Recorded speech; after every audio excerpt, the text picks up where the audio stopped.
Olá, nós estamos falando sobre as 5 linguagens do amor nessa semana e hoje nós vamos falar sobre atos de serviço. Eu tenho tanta coisa para falar, espero espremer tudo para caber no mínimo de tempo possível.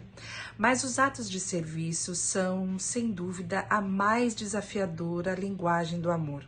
É um lugar de muita tensão, principalmente no que tange às responsabilidades com a casa e com os filhos.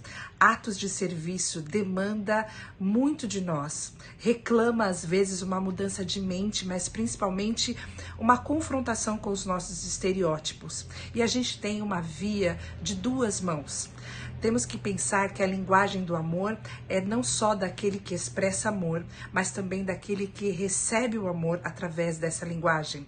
É um idioma, é uma forma de identificar amor.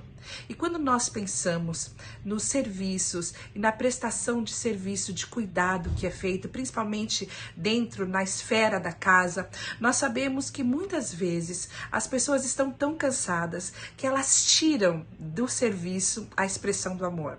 E quando servem, já não fazem isso com amor, mas fazem muitas vezes por obrigação.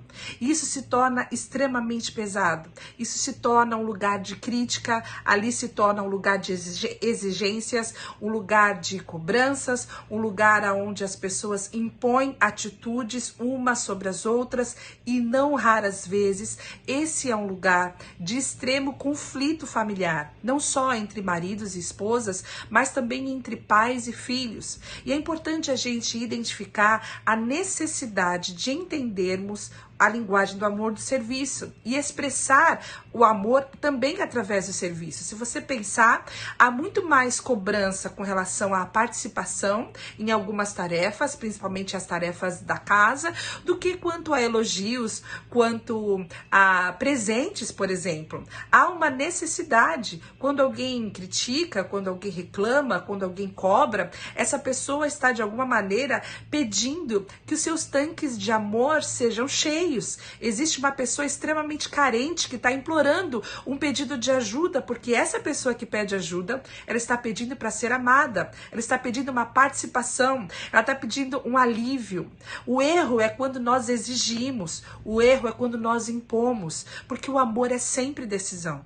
Então a primeira coisa que eu tenho a dizer é para aquele que pratica o serviço, aquele que serve mais, que você troque a exigência, a crítica, a cobrança por pedidos de ajuda. Quando você pede ajuda, você comunica ao outro uma necessidade e dá ao outro a escolha de amar, dá ao outro a escolha também de servir. Ao invés de você instaurar o caos através de indiretas, por exemplo, você pode pedir ajuda. E essa ajuda, uma vez retribuída, vai estabelecer um vínculo de amor e confiança, de amor e serviço, de amor e cuidado. Mas também tem o outro lado da história.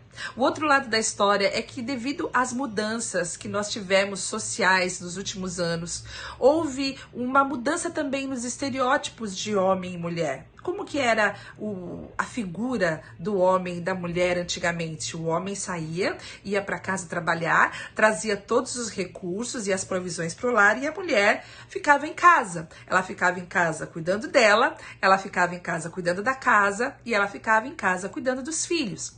Mas a modernidade trouxe uma inversão, muitas vezes, mas sem dúvida, uma mudança nos estereótipos. Hoje, por uma questão de opção ou por uma questão de necessidade, a mulher não fica em casa mais trabalhando. Ela vai trabalhar fora de casa, assim como os maridos. As mulheres, não só por uma necessidade, mas também por um desejo de sucesso, um desejo de realização pessoal e profissional, elas também conquistaram o seu espaço nos locais de trabalho, no mercado de trabalho, e hoje a mulher, ela tem tanto ou mais responsabilidades fora de casa do que os homens. Mas, no entanto, muitas vezes nós trazemos para dentro da nossa casa casa o estereótipo antigo de que cuidar da casa, cuidar dos filhos é uma responsabilidade da mulher. E aí nós temos mulheres sobrecarregadas, mulheres que mantêm as suas responsabilidades no lar, mantêm as suas responsabilidades com os filhos, que são muitas, mas ainda estão sobrecarregadas de suas responsabilidades fora da casa. E a pergunta que nós temos que fazer é: onde está o amor nessa equação? Aonde que nós encaixamos o amor como ato de serviço? Isso pode ser de comum acordo e é maravilhoso quando as famílias elas conseguem manter uma configuração dessa maneira, mas será que isso efetivamente funciona? Ou será que nós temos homens que olham as suas mulheres como aquelas que são as responsáveis exclusivas pela manutenção da ordem da casa e cuidado dos filhos? Será que essas mulheres estão sobrecarregadas? Será que elas não precisam também de que seja expresso através de atos de serviço essa linguagem de amor? Será que as mães não precisam, não necessitam que seus tanques de amor sejam cheios pelos atos de serviço dos seus filhos? E nós precisamos pensar isso, porque nós não temos robôs que funcionam organizando a casa, mas existem pessoas que servem, mas elas têm sonhos, elas sonham, mas elas trabalham, mas elas têm desejos, elas trabalham dentro e fora de casa, mas elas têm necessidades, pensamentos, emoções, e nós precisamos trocar e inverter muitas vezes esses estereótipos antigos que carregamos como cultura para dentro da nossa casa, para que a gente tenha essa visão. Será que há amor ou ressentimento hoje nos atos de serviço? Será que cada um já entendeu o seu lugar e a sua responsabilidade com relação ao serviço, a amar expressando o serviço? E eu quero dizer isso porque Jesus inverteu os papéis. Jesus expressou o amor quando ele pegou um balde e uma toalha. E o balde e a toalha ele pegou para limpar os pés de homens que andavam em ruas empoeiradas. E não andavam de tênis e meia, andavam com sandálias, os pés estavam sujos. E aquilo que Jesus fez, que você pode ler em João 13, ele pegou um balde, uma toalha, ele ajoelhou no pé de cada um daqueles seus discípulos e ele fez um serviço que o menor dos homens faria.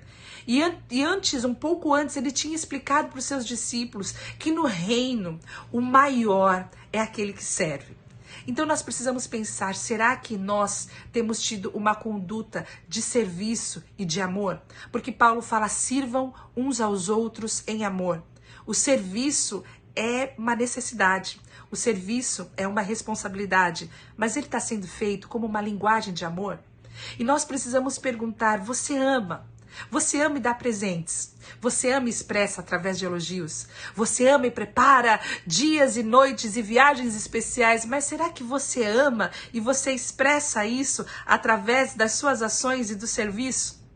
Você reconhece a pessoa que tem servido a você mais do que todas as outras? Você reconhece isso como uma obrigação ou você reconhece isso como amor? Você já retribuiu esse amor que você recebeu hoje? Você já agradeceu a pessoa que tem servido você com amor? A linguagem de amor dos atos de serviço é algo que precisamos entender como uma necessidade. Entender como uma necessidade de leitura e de percepção. Precisamos ouvir as críticas, porque normalmente elas são dicas quentes acerca dos níveis de tanque de amor das pessoas que estão à nossa volta. Se você tiver a oportunidade hoje, sirva. Se você tiver a oportunidade hoje, ame. Porque servir é também um ato de amor.